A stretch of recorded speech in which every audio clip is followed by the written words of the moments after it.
Decision making जो आज की सरकार की है, जो मोदी जी के नेतृत्व में जो जितने भी मिनिस्टर्स काम कर रहे हैं, आई थिंक बहुत सटीक और बहुत टाइमली डिसीजन लेते हैं वो। यस, किसी भी डिसीजन का महत्व जब ही है।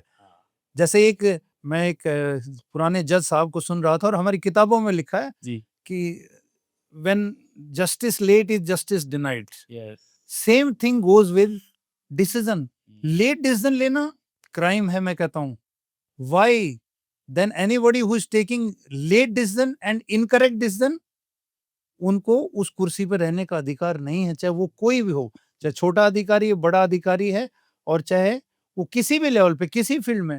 भाई, आपको सरकार इतना सम्मान दे रही है, आपको इतनी बड़ी बड़ी तनख्वाहें, आपको इतनी बड़ी facility, and you cannot say कि कल आना, कल बताऊंगा। अगर सेना के अफसर ये कहेंगे कि कल आना, तो जब तक तो दुश्मन सिर पे पैर रख के 2 किलोमीटर अंदर चला जाएगा। बट मैं इस बात की बड़ी तारीफ करता हूँ कि बहुत शानदार डिसीजन हुए हैं और देश की जनता खुश है ना, तो ये इस बात का प्रूफ है, किसी को कहने की भी जरूरत नहीं है। Right, right. लोगों के चेहरे बता रहे हैं कि बहुत ही बेहतरीन डिसीजन हुए हैं और समय पे हुए हैं और सटीक हुए हैं। इस पे सर मैं एक पॉइंट ऐड करना चाहूँगा आपकी बात पे।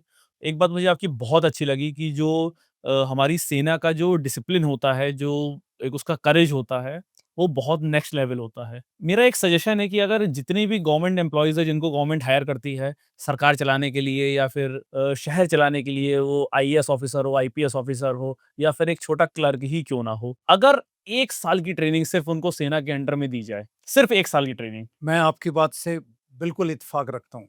और तो हर डिपार्टमेंट, हर डिपार्ट चाहे वो सिविल सर्विसेज है, चाहे वो पुलिस सर्विसेज है, चाहे मेडिकल सर्विसेज है, इंजीनियरिंग सर्विस है, इन सबको यकीनन, क्यों नहीं, हमारे जो अलग अलग ओहदेदार राजनेता हैं, जी। इनको कुछ समय बिताना, ये इनकी एग्ज़ैक्टली, कंडीशनिंग होनी चाहिए एग्ज़ैक्टली। कि जब चेयर पे जब बैठेंगे, जब अपने इलाके को देख लेंगे। हुँ। बहुत सारी चीजें, मैं सच बता रहा हूँ, मैंने अपने कभी साथी अफसरों से भी पूछा। एक जमाना था कि फाइलें ही चलती रहती थी, वो चीज आ ही नहीं पा रही थी। आज भी सर वही ज़माना है। सैनिक उसके लिए तरसता रहता था, और पता नहीं इतने हजारों हजारों हजार करोड़ का, लाखों करोड़ का बजट हमारा खर्च हो जाता है। ये बहुत जरूरी है।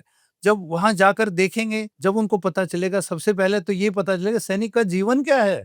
राइट। सिर्फ बहुत सारे लोगों को तो ऐसा दिखता है कि 26 जनवरी पे सिर्फ चमकता हुआ पीतल दिखता है। अरे जाके देखो, वो गोली से जब पीतल बाहर निकलता है, उस पीतल को देखो। एक गोली जब चलती है, उसके लिए जिगरा चाहिए। And he is not, soldier is not bothered about his family.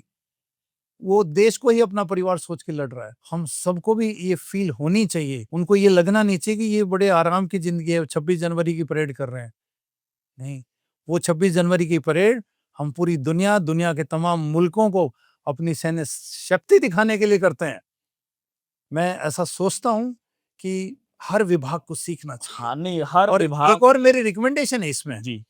आप बहुत लोगों से मिलते हो, मैं ऐसा सोचता हूँ, जो हमारी न्यू एजुकेशन पॉलिसी आ रही है, हुँ। कुछ कुछ जगह लागू हुई है, पर अभी भी वो पूरी पूरी तरह से लागू नहीं हुई है। जी। क्यों नहीं उसमें हम अपने जो हमारे नए विद्यार्थी हैं, जो हमारे देश की नई नस्ल, नई रोशनी है, उसको हम सिखाएं कैसे फर्स्ट एड दी जाती है, राइट।